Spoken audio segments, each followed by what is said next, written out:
Ayu lagi ngapain sih? Ih, Matt, ketemu lagi kita. Iya, tapi lagi di ngapain? weekend Kayaknya serius ini. banget. Ini loh Matt, barusan aku lagi baca-baca. Ini ada artikel tentang beberapa pasangan suami istri di berbagai negara yang menanti lama untuk hamil dan punya buah hati. Pada akhirnya berhasil untuk hamil. Dan hamilnya langsung kembar. Bukan hanya satu, tapi langsung ada yang kembar 2, kembar 3, bahkan kembar 5, Matt. Masa sih yang benar?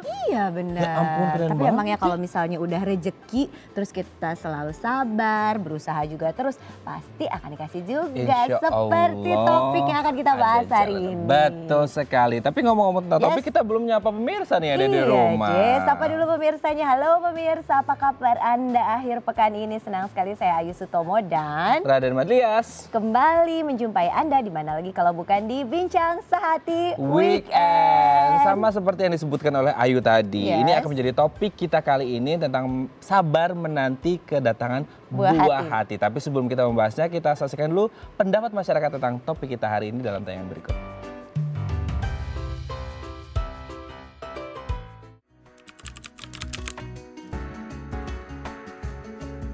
Saya sudah menikah, sudah 6 tahun, anak saya sudah 2. Saat ini saya sudah menikah. Saya menikah udah 13 tahun, mempunyai anak 2, laki-laki dan perempuan. Sudah menikah dan punya anak. Anak saya ada 3.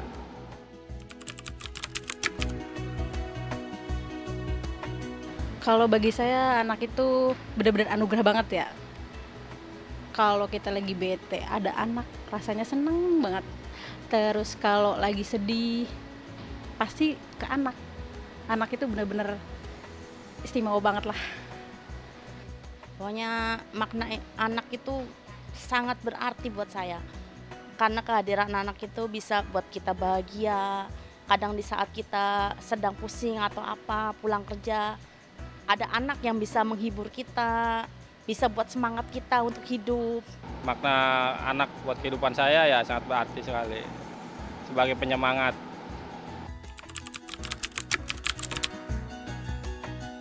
Kalau suami istri itu nikah itu memang penting. Punya anak itu lebih penting lagi kalau menurut saya. Karena anak itu benar-benar anugerah.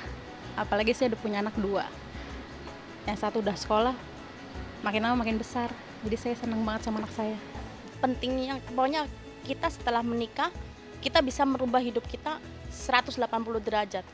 Dari kita sebelum jadi orang mungkin belum bisa, mungkin kita bisa ngeliat orang tua dari orang tua sebelumnya. Jadi pas kita menikah, oh kita merasakan inilah namanya orang tua setelah mempunyai anak. Mungkin dulu waktu masih kecil sering ngeliat orang tua suka berantem atau itu. Jadi kita gimana gitu kan. Tapi setelah kita udah jadi orang tua, oh beginilah pentingnya. Mungkin ya ada hal sepele, pokoknya sebagai orang tua kita lebih inilah bisa mengerti, jadi bisa lebih mengerti gitu. Sangat penting, karena nanti suatu saat juga kita juga yang diurus sama anak juga kan.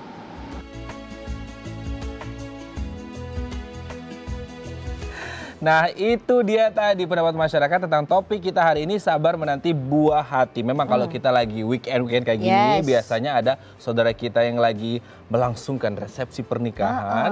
Salah satu doa yang sering terucap adalah semoga cepat dikasih momongan. Nah benar, memang harapan bagi sebagian besar orang yang menikah adalah untuk segera dikaruniai buah hati. Apalagi kalau misalnya sudah hadir anak-anak kecil gitu ya, itu pasti senangnya minta ampun ya. Jadi rame rumah gitu ya.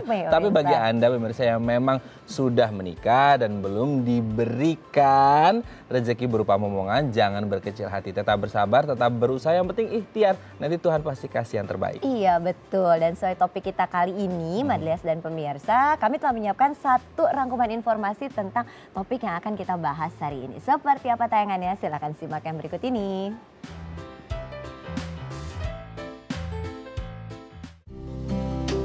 Kehadiran buah hati menjadi momen yang sangat dinanti-nantikan oleh banyak pasangan yang sudah menikah. Meskipun begitu, sebagian pasangan tak kunjung dikaruniai anak walau sudah menunggu bertahun-tahun. Kendala untuk hamil dapat disebabkan oleh beragam hal, tak hanya karena kondisi kesuburan istri, namun juga suami, atau bahkan keduanya. tingkat stres yang dialami pasangan pun dapat berpengaruh pada kesuksesan kehamilan. Agar dapat segera memiliki anak, pasangan harus sabar, saling mendukung dan tetap semangat berusaha dan berdoa. Rutin memeriksakan kondisi kesehatan dan menerapkan gaya hidup sehat. Yang tak kalah penting, pengertian dan dukungan dari orang-orang terdekat. Karena hal ini pun akan berpengaruh pada kesehatan mental pasangan.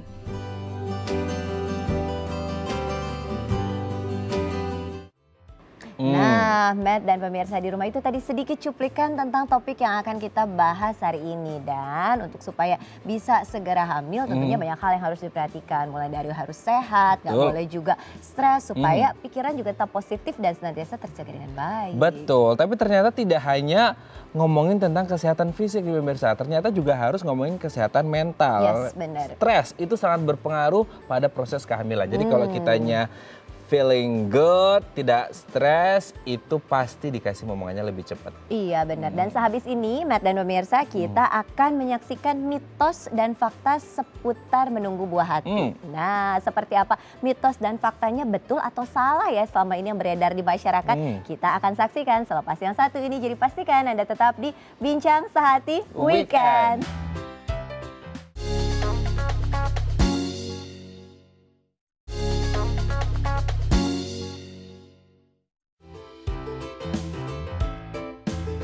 Masih di Bincang Sehati Weekend. Oke, ini kayaknya akan seru banget. Hari ini kita membahas tentang sabar menanti buah hati. Betul sekali. Dan sekarang kita mau membahas tentang mitos dan fakta yang selama ini beredar. Bahwa memang betul setiap orang itu punya opini masing-masing tentang mau punya buah hati setelah menikah langsung atau enggak, segera atau tidak gitu. Tapi kita akan langsung tanya kepada pakarnya, kenapa sih bisa beredar mitos dan fakta yang seperti itu, dan apakah betul atau salah gitu. Betul. Oke, kita langsung ke mitos atau fakta yang pertama pemirsa adalah menikah untuk punya anak. Ayo, bagi Anda yang di rumah, apakah Anda menikah untuk punya anak atau apa? Nggak ngerti. Apakah tujuan menikahnya itu adalah tujuan menikah yang baik gitu kan? Untuk punya anak, betul atau enggak? Ya sebenarnya anak adalah rezeki seperti itu. Tapi apakah memang tujuan dari menikah adalah untuk punya anak? Kita langsung tanyakan ke pakarnya berikut ini. Nah, itu adalah mitos. Karena belum tentu, memang ada pasangan yang menikah untuk mendapatkan keturunan. Tapi ada juga pasangan yang memutuskan untuk menikah, lalu memutuskan untuk tidak memiliki anak gitu. Jadi tujuan menikah itu sebenarnya balik lagi ke tiap-tiap pasangan, seperti itu. Nah, kalau menikah itu sendiri sebenarnya adalah ketika kita menemukan partner, pasangan untuk menjalani hidup yang bisa mendukung kita untuk menjadi lebih baik lagi, berkembang, menjadi orang yang lebih baik lagi tiap harinya, kayak gitu. Nah, pemirsa dan Matt, itu tadi jawabannya. Memang tujuan pernikahan itu ada banyak, dan punya anak biasanya bukan menjadi tujuan utama untuk menikah. Tetapi memang tidak pernah salah bahwa punya harapan ketika menikah kemudian memiliki anak dan buah hati. Betul, jadi jangan sampai gara-gara masalah anak, ini banyak sekali nih masalah yang sering kita temuin lah di sekitar kita. Bahkan beberapa teman saya juga mengalami hal yang sama. Itu mereka sudah menikah berapa tahun, belum punya anak, akhirnya mereka memutuskan, oke kalau gitu kita berpisah. Itu kan kayak aduh, harus saling menguatkan lah, berusaha semaksimal mungkin. Atau kalaupun memang ada masalah yang lain yang tidak mungkin bisa terselesaikan, ya mungkin bisa adopsi, angkat anak seperti itu ya. Ada banyak cara begitu ya untuk mencurahkan kasih sayang. Betul. Oke, kita akan langsung ke mitos yang kedua. Mitos yang kedua adalah tidak lengkap tanpa anak. Nah, benar nggak sih bahwa sebetulnya hidup pernikahan itu tidak lengkap tanpa anak? Langsung saja kita tanyakan langsung, apakah benar itu mitos atau fakta? Kepada pakar yang berikut ini. Itu mitos. Nah, jadi dari beberapa penelitian yang saya baca, memang ada yang bilang bahwa ada pasangan yang menikah dan punya anak, mereka lebih bahagia dibandingkan pasangan yang tidak punya anak. Tapi ada penelitian lain yang bilang bahwa pasangan yang tidak punya anak, child free marriage, itu lebih bahagia daripada pasangan yang punya anak gitu. Jadi beda-beda. Nah, kalau di sini poinnya adalah sumber kebahagiaannya itu sendiri dalam pernikahan bukan di anak, tapi gimana di kualitas relasi hubungan antar pasangan ini gitu. Nah, itu dia jawabannya. Memang, tapi tidak benar selalu seperti itu. Anak datang dalam kehidupan rumah tangga kita itu memang membawa kebahagiaan tersendiri. Selain karena memang dari batinnya juga terpenuhi, lahirnya adalah ketika kita melihat rumah kita itu ramai. Benar, memang masih ada dan banyak yang berpikir bahwa kalau misalnya belum punya anak itu kalau bahagia dengan pasangan yang memang sudah memiliki buah hati. Walaupun pada kenyataannya tidak seperti itu, karena setiap orang kan pasti punya standar kebahagiaan masing-masing. Pasti punya yang buat saya bahagia tuh apa sih, bukan hanya memiliki anak saja. Betul, gitu. jadi you set up your own happiness. Yes. Oke, kita lanjut. Ketiga, anak adalah investasi masa depan. Nah ini. Banyak orang tua loh, benar ya pemirsa yang kemudian menganggap bahwa punya anak itu adalah bagian investasi hidup saya di masa depan. Betul. Begitu loh, Matt. Jadi ada mungkin, nggak tahu ini benar atau nggak ya, anak adalah pembawa rezeki. Nah, apakah benar bahwasanya anak adalah investasi dalam keluarga? Kita tanyakan ke pakarnya berikut ini. Itu mitos. Jadi memang ada orang tua yang beranggapan ketika punya banyak anak, nanti ketika di masa tuanya ada banyak yang bisa merawat mereka seperti itu. Nah sebenarnya sih sah-sah aja ya kalau misalnya orang tua punya anggapan seperti itu gitu. Cuman nanti memang harus siap-siap untuk kecewa ketika di masa depannya anak-anaknya ternyata tidak seperti yang diharapkan kayak gitu. Nah sebenarnya seperti lagu Kasih Ibu yang sering kita dengar ya, ketika jadi orang tua itu kita bersiap untuk memberi tanpa harap kembali, kita bersiap untuk mencintai tanpa memiliki, merawat dengan tulus, lalu bersiap untuk melepas anak kita nanti ke dunia luar kayak gitu. Ternyata jawabannya seperti itu, Matt. Tugas kita sebagai orang tua adalah berinvestasi untuk anak atau buah hati kita. Bukan kemudian kebalik, anak dijadikan investasi yang harapannya kalau sudah sukses nanti sebagai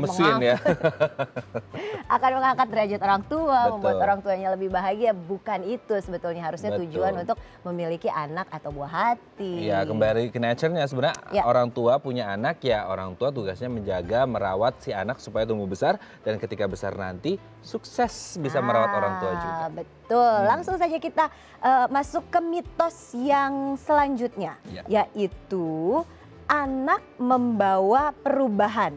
Nah, anak hadir itu katanya membawa kemudian banyak perubahan dalam diri kedua orang tua. Tapi apakah betul seperti itu? Perubahannya harus yang bagaimana? Gimana, Mbak? Berhubung saya belum berumah tangga, jadi saya tidak bisa menjawabnya. Kita langsung tanyakan ke pakarnya berikut ini. Ya, kalau ini fakta. Memang benar sekali. Ketika kita menikah dan hanya berdua saja dengan pasangan, seluruh waktu dan perhatian ya hanya untuk berdua saja, kayak gitu. Tapi ketika ada anak, waktu dan perhatiannya pasti jelas akan terbagi ke anak pertama, anak kedua, dan nanti entah ada berapa anak kayak gitu ya. Jadi memang benar setelah ada anak, ya kehidupan memang ada perubahan, perlu ada penyesuaian lagi dari hubungan si suami istri ini.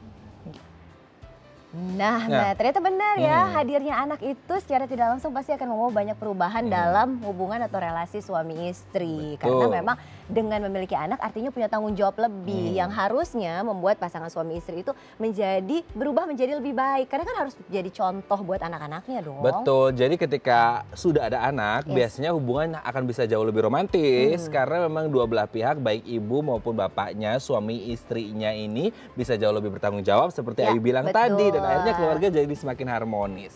Benar, justru hadirnya anak tidak boleh membuat jadi tidak romantis, tetapi justru harus mendekatkan pasangan. Gitu. Karena ngurus anaknya sama-sama, berbagi peran dan tugasnya sama-sama. Akhirnya relasinya pun menjadi lebih baik dan romantis. Betul, jadi jangan sampai ada omongan, aku tuh capek ngurusin anak, kamu yang kerja gini-gini. Jadi nggak ada, semuanya balance, semuanya equal. Tidak ada yang lebih, tidak ada yang kurang, semua punya porsi tugasnya masing-masing. Baik, betul sekali. Dan kita akan lanjutkan pembahasan tentang sabar menanti buah hati ini pemirsa selepas beberapa rangkaian informasi yang telah kami siapkan untuk Anda. Jadi pastikan Anda tetap bersama kami di Bincang Sehati Weekend.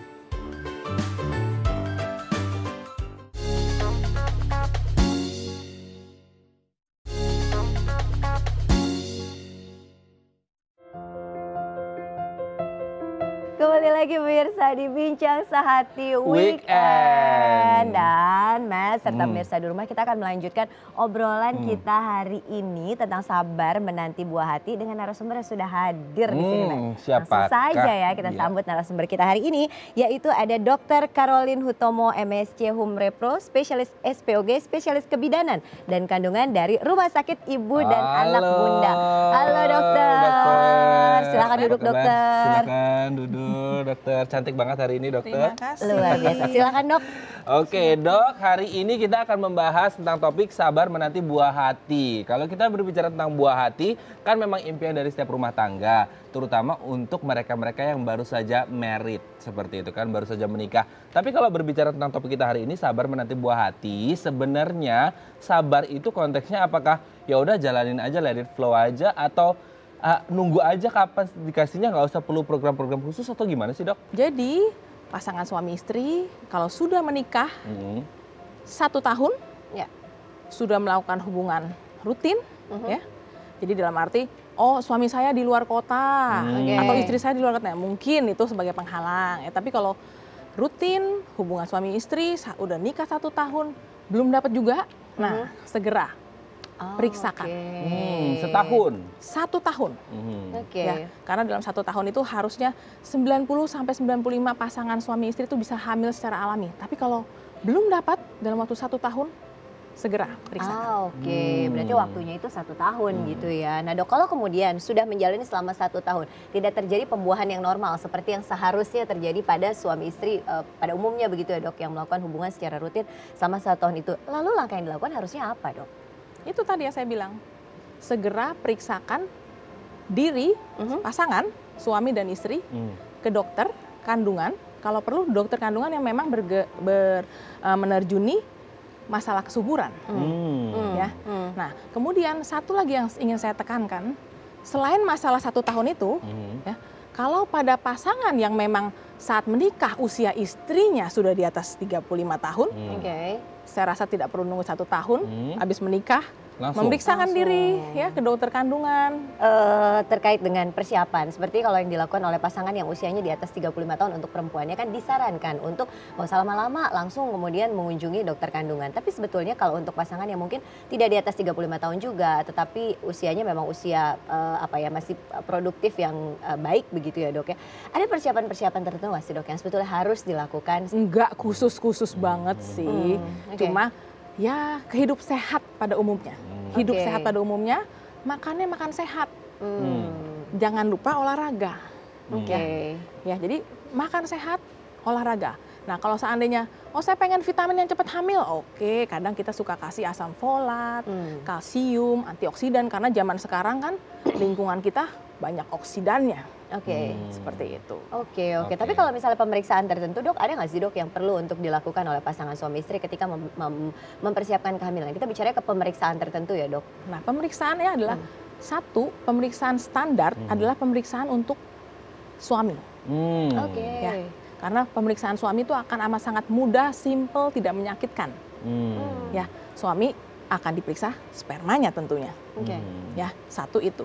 Nah, kedua, kami dokter kandungan akan memeriksa istri juga, ya sebenarnya pemeriksaan standar juga hanya ultrasound, pemeriksaan ultrasound, ya cuma akan lebih jauh kelihatan kondisi telur-telurnya kalau kita melakukan pemeriksaan ultrasoundnya dari bawah, seperti itu. Nah nanti akan kelihatan, oh ternyata rahim ibu bagus loh, oh ternyata rahim ibu ada miom besar sekali loh bu, ya atau bu ternyata indung telur ibu ada kistanya nih bu.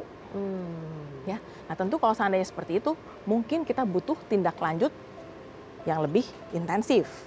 Ya, jadi pemeriksaan standar untuk pasangan suami istri yang ingin hamil tadi, si suami cek sperma, istri dilakukan pemeriksaan ultrasound, plus satu lagi, kalau udah 1 tahun belum dapat juga ya, istri akan kami lakukan pemeriksaan saluran tubanya.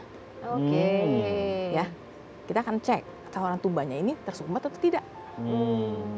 Ya, karena itu mau seberapa bagus spermanya suami, seberapa bagus telur istri, tidak akan bisa terjadi pertemuan kalau saluran tuba tersumbat. Ya, jadi itu hanya pemeriksaan standar sih. Seandainya memang ada yang lebih ini mungkin harus periksa yang lain-lain. Nah, ini kalau berbicara tentang pemeriksaan antara suami dan istri, lagi-lagi kita juga ngomongin masalah rumah tangga, ego.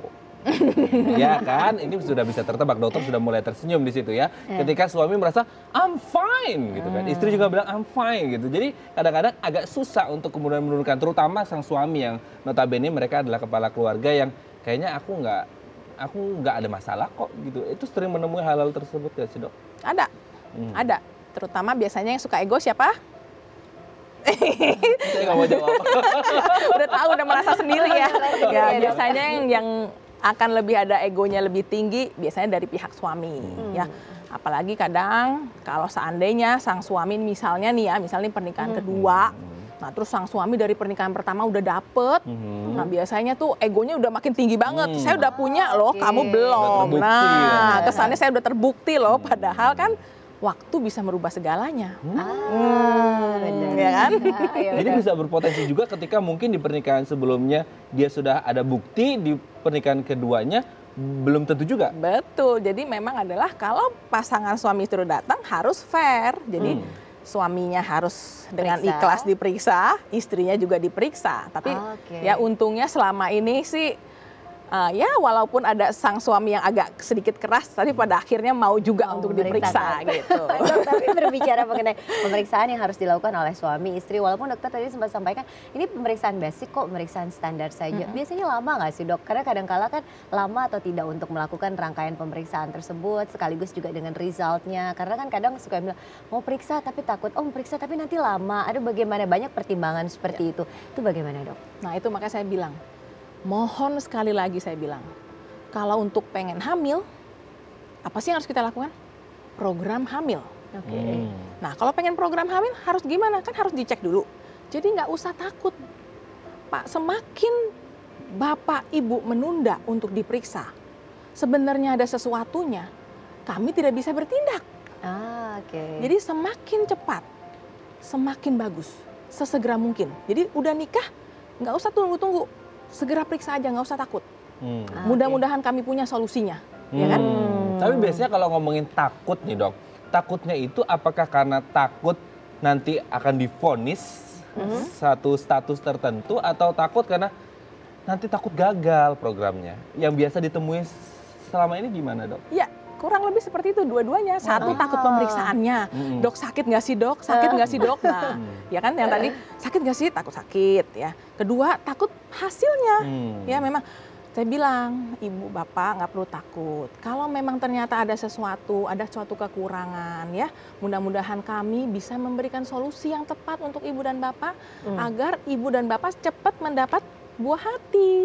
Oke, dokter Matt dan pemirsa, sekarang kita sudah kedatangan narasumber kita yang kedua. Kita langsung saja sambut di sini. Halo, di sini sudah ada bersama kita Mbak Ana Kohar. Mbak Ana, apa kabar? Halo Mbak Ana, apa kabar? Terima kasih hadir di Bincang Sehati. Silahkan Nah. Mbak Anu, nanti kita akan ngobrol-ngobrol bareng sama Dokter Caroline juga tentang sabar menanti buah hati. Apakah ini menjadi salah satu masalah yang juga dihadapi oleh para pasangan muda? Iya, apalagi Mbak Ana ini dari PCOS Fighter Indonesia ya Mbak Ana. Nanti akan ngobrol dengan kita seputar sabar menanti buah hati. Tapi tentunya nanti ya pemirsa, selepas rangkaian informasi yang telah kami siapkan untuk Anda, jadi tetap di Bincang Sehati Weekend.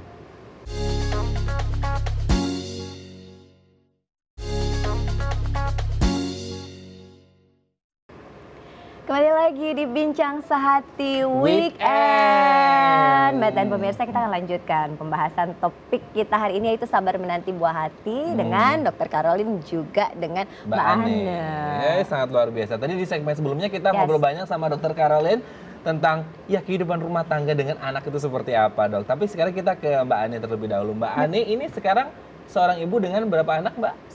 Satu. Oh, laki-laki perempuan? Laki-laki. Oh, usia berapa? Anak saya 1 tahun 3 bulan.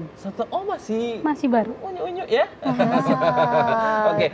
Mbak Ani, ini kalau berbicara tentang sabar menanti buah hati, berarti kan banyak di luar sana yang memang menanti anak dalam kehidupan rumah tangga mereka. Bagaimana Mbak Ani memandang anak dalam kehidupan rumah tangga? Anak itu rezeki ya.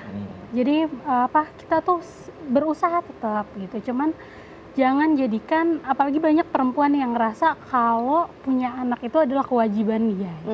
Padahal anak itu rezeki. Nanti yang kalau kita udah bisa pasang mindset itu di kepala kita, ya kesononya insya Allah gampang. Karena kan kita harus ikhlas yang ngejalaninnya. Tapi di situ juga pasti ada ikhtiar dong, usaha seperti itu. Dan ikhtiarnya pasti ekstra karena waktu itu pada saat mau hamil ada permasalahan PCOS ini ya. Cerita dong Mbak tentang gimana sih sebetulnya waktu itu mempersiapkan kehamilan, proses kehamilannya dengan kondisi PCOS itu. Sebenarnya keadaan PCOS saya tuh saya udah sadar saya punya obstacle ini waktu saya justru sebelum nikah, jauh sebelum nikah.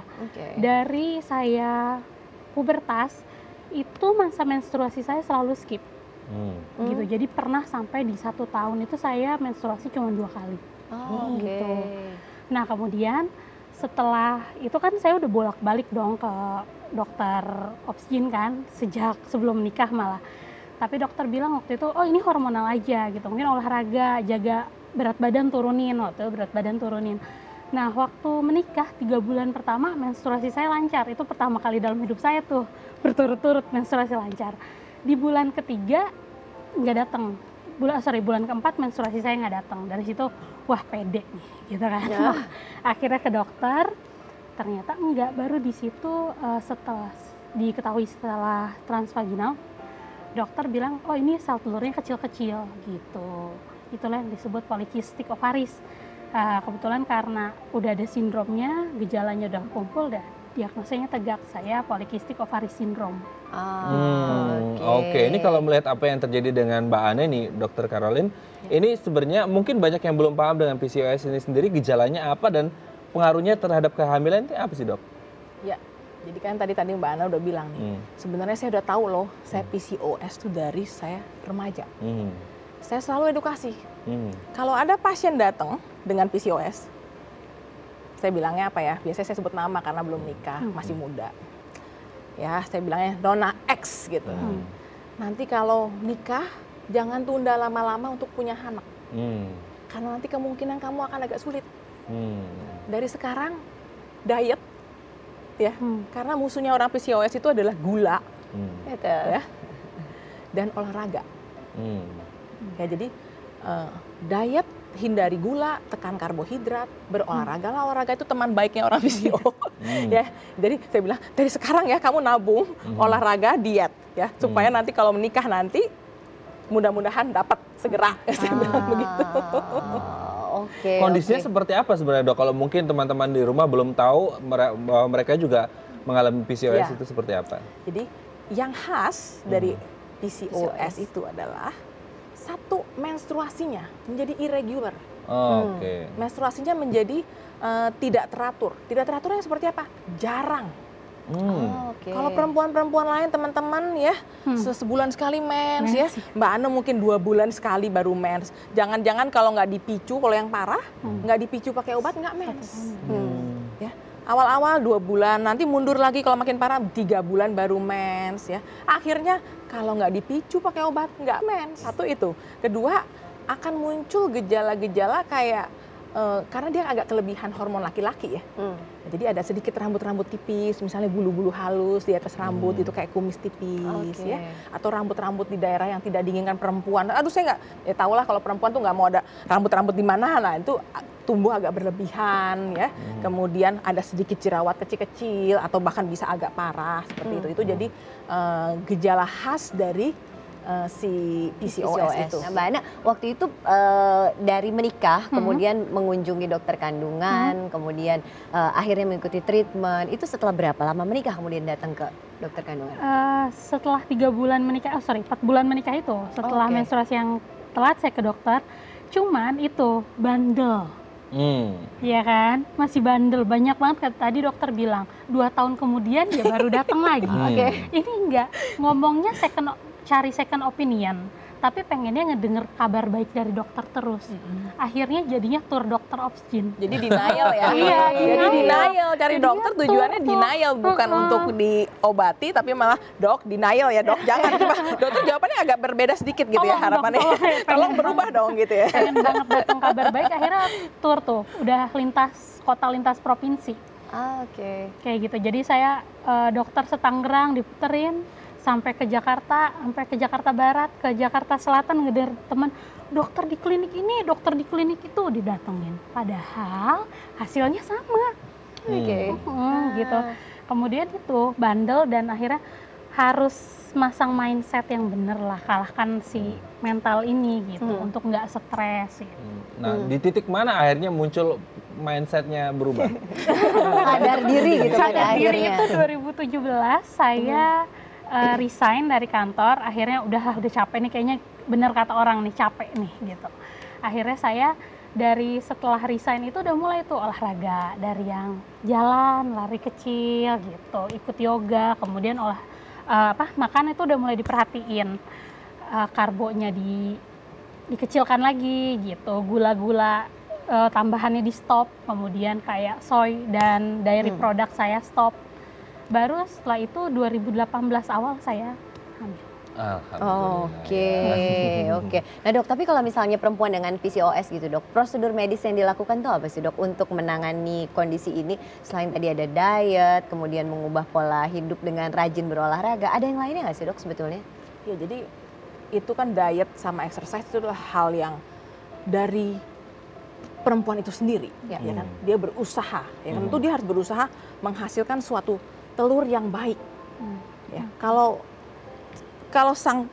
si ibu ini ngasih saya telur yang baik, saya berharapnya terjadi kehamilan. Ya, nggak mungkin kalau ibarat kata, dok ini saya ada bibit pohon duren, ya, dokter tanam, nanti kalau sudah tumbuh berbuah, kita makan bareng.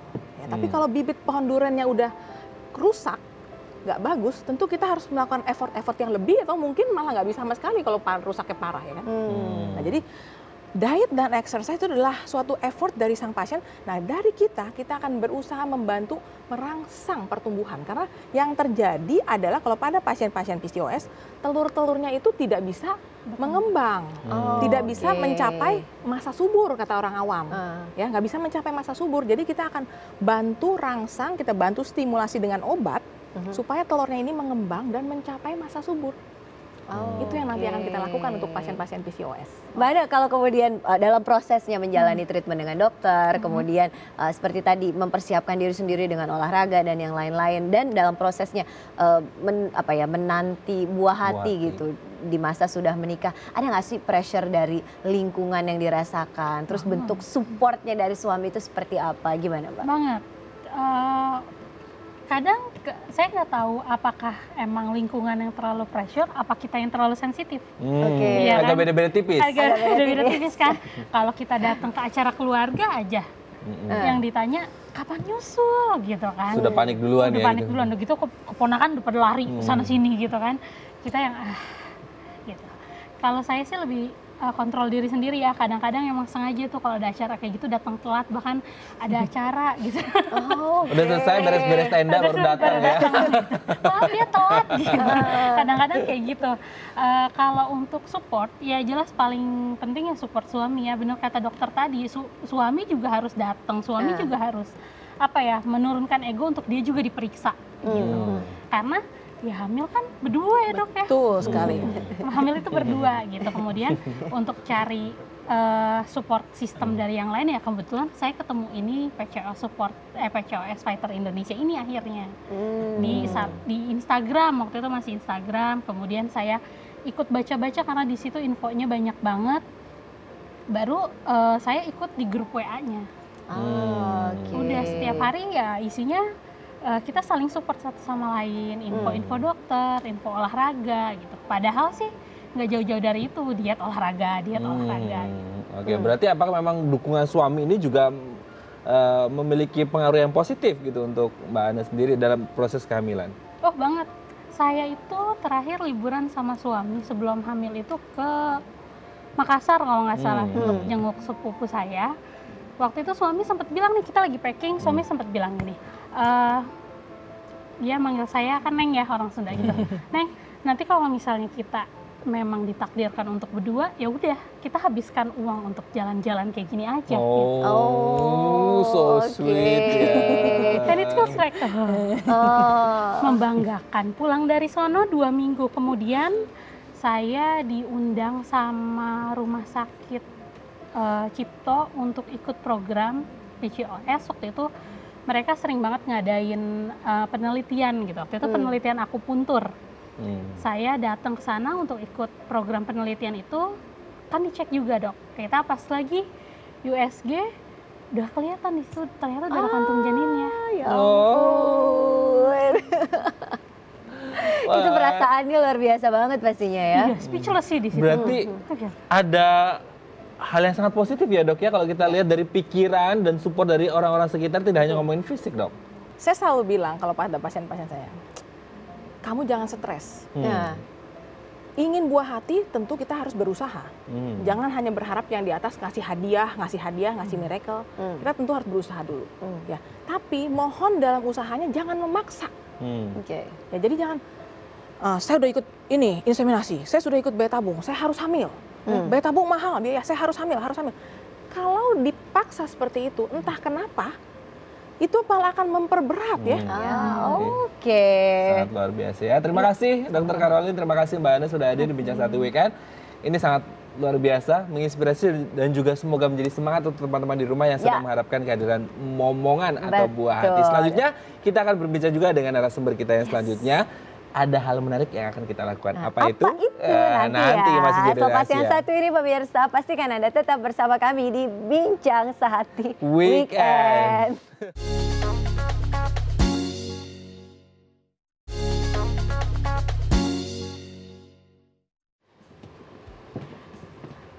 Aduh, ada adik bayi. Ada adik bayi, ini namanya siapa? Aduh, pemirsa Bincang Sehati kembali lagi di Bincang Sehati Weekend. Dan kali ini kita sudah kedatangan Bidan Lisma dari Rumah Sakit Ibu dan Anak Bunda yang hari ini akan mengajari kita tentang cara merawat bayi, terutama untuk first time parent. Ya, nah, kalau tadi kan sudah bicara mengenai sabar menunggu buah hati. Sekarang buah hatinya sudah hadir, harus siap untuk merawat ya, bayi. cuma beda segmen ya, udah langsung hadir loh buah hatinya ya. Cuma beda break aja sebentar. Sudah hadir. Aduh, lucu banget ini. Namanya siapa sih? Bayi perempuan. Bayi perempuan. Bidan Lisma ini kita mau mempraktekkan hari ini adalah pijat bayi. Nah, sebelum dipraktekkan sebetulnya Ibu Bidan Lisma ini manfaat pijat bayi untuk bayinya itu sendiri, itu sebetulnya apa, dan kalau untuk orang tua ada manfaatnya nggak sih kalau aktivitas pijat bayi itu? Banyak manfaat yang harus yang akan kita terima baik dari sisi ibu ataupun dari sisi bayi. Yang pertama, kalau dari sisi bayi, bayi lebih rileks. Terus pola tidur bayi lebih teratur. Yang ketiga yaitu tumbuh kembang bayi juga lebih baik. Terus mengatur pencernaannya seperti itu, karena kan ada masas perut tuh. Kalau sekiranya pada saat bayinya kembung, kita bisa melakukan masas perut, atau bayinya susah buang air besar, kita bisa lakukan masas perut. Nah, fungsi atau keuntungan pada ibu apa sih gitu? Salah satu keuntungan pada ibu yang lagi sedang menyusui, asinya akan semakin banyak gitu. Baik dilakukan oleh bapak yang mijet atau ayah bayi yang mijet atau ibu bayi yang mijet, itu akan merangsang produksi asi ibu semakin keluar banyak. Karena pada saat ayah menyentuh, itu akan ada jalinan kasih antara batin bayi dengan orang tua bayi, sehingga asi hormon oksitosin akan dihasilkan, sehingga asi ibu akan terpancar banyak, lebih banyak lagi. Karena ada physical contact ya, ada kontak fisik antara orang tua dengan anaknya sendiri. Usia berapa amannya bayi ini bisa dipijat? Mulai dipijat ya? Mulai dari hari ketiga dia lahir, boleh langsung dipijat. Seringki itu? Betul sekali. Bahkan untuk bayi prematur pun kita bisa lakukan pijatan. Ada tahap-tahapannya seperti itu ya, tidak langsung asal pijat seperti itu ya. Oke. Kalau ada tahapan artinya juga ada persiapan. Betul apa sih yang perlu dipersiapkan oleh ibu, kemudian ayah juga kalau ingin membantu memijat, selain persiapan mental ya, apalagi hari ketiga kan pasti takut salah, udah dinanti-nanti kan. Nah, persiapan untuk bayi ada dan persiapan untuk ibu juga ada. Yang pertama, kalau untuk bayi, persiapannya kondisi bayi dalam kondisi sehat. Yang pertama, yang kedua, bayi tidak terlalu lapar ataupun tidak terlalu kenyang, seperti itu. Lalu untuk persiapan ibu, usahakan ibu kondisinya kukunya tidak panjang gitu ya, dan tidak menggunakan perhiasan ataupun jam tangan, karena terkadang perhiasan tanpa kita sadari pinggirannya suka tajam, seperti itu. Lalu kondisi tempat tidurnya, usahakan jangan yang terlalu empuk sehingga pada saat dipijat bayinya goyang-goyang. Terus lingkungan usahakan tidak terlalu dingin, seperti itu. Karena nantinya bayinya akan dibuka bajunya. Iya, betul sekali. Nah, kalau kita referensiin sih lebih ke arah minyak kelapa ya yang alami, seperti itu. Oke. Adik bayi sudah siap untuk dipijat. Ini apa yang harus dilakukan pertama? Sebelumnya mumpung dia lagi nggak nangis ya, kita coba pijat dulu. Ya, saya buka jam tangannya dulu ya. Nah, sesuai yang tadi Bu ya, jam tangan harus dibuka, nggak boleh pakai. Mau saya simpankan? Enggak ya. Jangan Bu Bidan, nanti hilang. Oke. Baiklah. Pertama-tama sebelum kita memijat bayi, kita harus ada komunikasi antara bayi dengan si pemijat. Dalam arti kita jangan langsung main paksa, main pijat aja gitu. Nanti bayinya bilang, ini diapain saya? Refleksi kayaknya. Jadi kita harus ajak bicara dulu, anggap aja nama bayinya siapa ya? Pepo, ya namanya Pepo. Oke, Dede Pepo. Hari ini kita mau sas bayi ya. Dede Pepo siap ya. Enak loh, biar nanti Dede Pepo bisa tidur nyenyak, lalu badannya lebih rileks. Dede Pepo kita pijat sekarang ya. Kalau bayinya tampak senang, baru kita lakukan masas. Jangan lupa kita buka dulu semuanya baju bayi. Tapi dengan syarat yang tadi saya katakan, pastikan bahwa udara lingkungannya atau sekelilingnya tidak dingin. Nah, untuk Pampers ini bisa tidak usah dibuka semua ya. Karena pada khusus bayi laki-laki yang kita takutkan pada saat kita buka Pampersnya semua, nanti pada saat dimasas kita kan nggak tahu kapan dia mau buang air kecil. Tiba-tiba serot gitu kan susah. Betul. Ya, oke. Jadi Dede Peponya jangan pipis dulu ya, Pepo. Dede Pepo kita mau masas ya. Iya.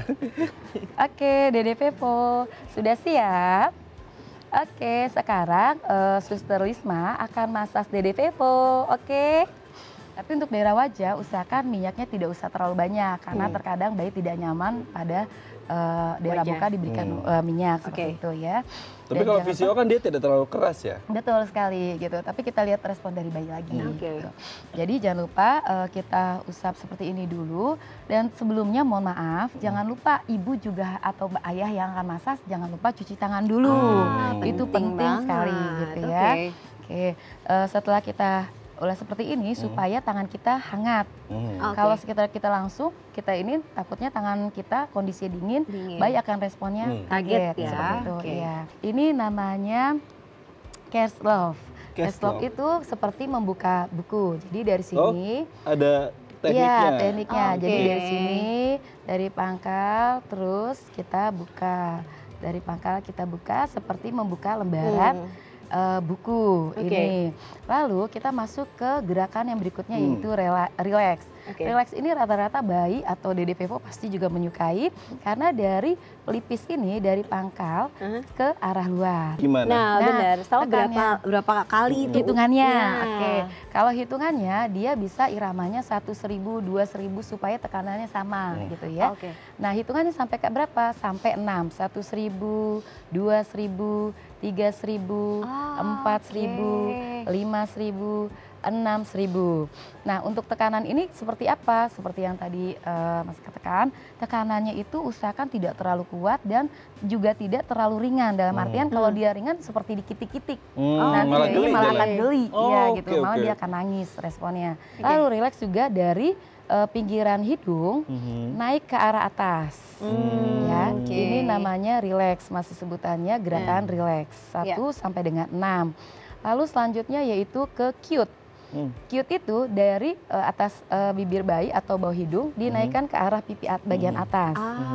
Kenapa disebut cute dan harus naik ke atas? Supaya bayi tetap tampak smile. Seperti itu. Jadi menarik otot-ototnya juga ya. Tapi kalau kondisi bayinya sedang menangis pun enggak apa-apa? Nah, itu dia pertanyaan bagus sekali. Kalau kiranya bayinya menangis, kita lihat lagi. Kalau dia menangisnya agak kencang ataupun kuat, sebaiknya dihentikan. Karena apa?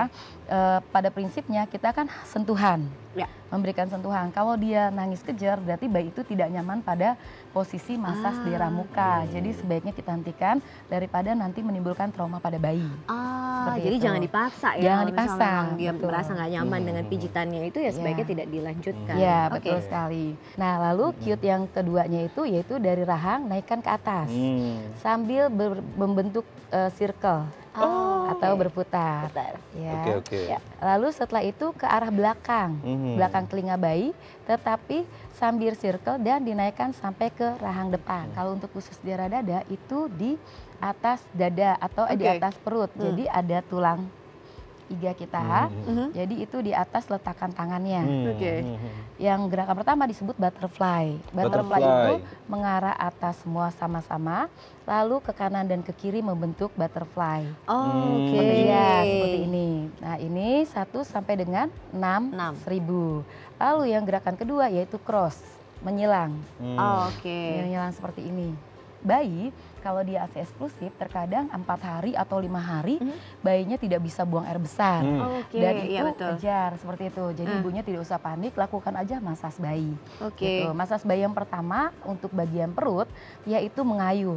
Jadi kalau tadi dada letakkannya di atas perut, kalau untuk perut di bawah dada. Jadi tangannya seperti ini mengayuh sepeda atau mengayuh.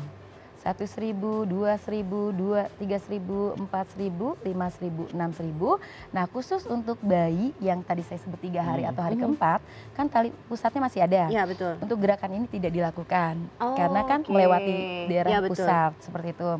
Lalu kita masuk ke bulan matahari. 1 tangan setengah lingkaran, 1 tangannya full mengitari. Jadi bulannya setengah, mataharinya full mengitari perut bayi. Jadi one moon, one star. Gerakan yang ketiga yaitu yang sering disebut I love you. Mungkin ibu-ibu di rumah juga udah pada dengar ya I love you. Seperti itu. I satu gerakan, L-nya di bawah tulang iga, L tidak putus. Lalu U dari bawah kiri kita atau kanan bayi, jadi I love you. Yang berikutnya yaitu finger talking. Finger talking itu kita seperti mengetik, tetap dari sebelah kiri kita atau kanan bayi. Jadi ditarik terus sampai ke arah bawah. Setelah itu jangan lupa kita lakukan relaksasi. Ini kakinya dua-duanya ditekuk, lalu dinaikkan ke atas seperti ini. Tekuk. Bidan Lisma, terima kasih sekali informasinya. Bermanfaat sekali tentunya ya pemirsa di rumah. Dan terima kasih juga untuk Anda yang telah menyaksikan Bincang Sehati Weekend kali ini. Untuk Anda yang punya kritik, saran, Anda bisa sampaikan di 0809 8100 5000. Dan akhirnya saya Ayu Sutomo. Dan saya Rado Madlias. Kita ketemu lagi di episode selanjutnya. Sampai jumpa. Bye.